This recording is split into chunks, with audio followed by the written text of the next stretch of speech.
oi voi in lal parhia ta karun zia chu e thing kan phur do na ka ke ka in bil pala ka kal thei ta si lo wa oi lal parhia min pomai te ka tia ani chuan oi ka om bor hlir khalo en ani chu oi in hute van lian tha em aron tia atira chon ke chu kan nui mai a ma se i aron en phei zela oi in hute chu chiang zokin kalo en atia keila kalo zak ve bok nen le lam ka hoya amaro chu ei lal parhia ta han za thei lo zia chu e ka om bor khatia ron zen atuma ma se la hian kalo bloka le lam atanga ron zen chho le atuma tiang kalo block le a ui ha i video tuna kan ti la hi video en kalanga ka ti viral don ni o ka tia ngai dam min di lo chuan ka tia ma se ka kal thei miau si lawa oi mi puak kha lo ngai sia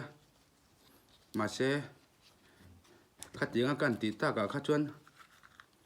oi lal parhia ta lo za thei lo zia chu e ka om bor buk chu ron en le a nai to ka ron en a tianga min ti chuan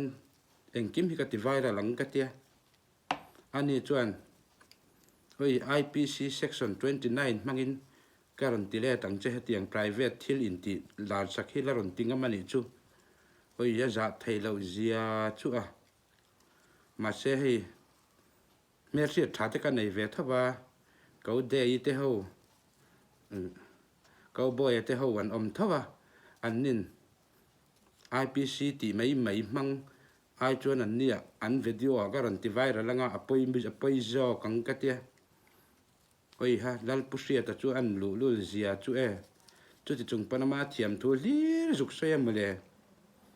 ka ril ru na tan dan chu e ama la chu lal pasia ta hi kan khuwa kimi veng chak lam pangami khinia ama hi kum samruk bor vela ni to putar ni to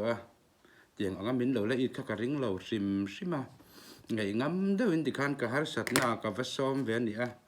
ama chuan ti zong nir khan min lo ena oi ka ril ru na zia chu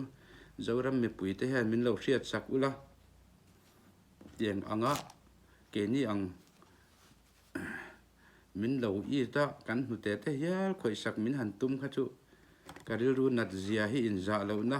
aka nga ya mei chelam pang mi thiam te khan min lo sil fia zel ula ti kha kan ron ngen de du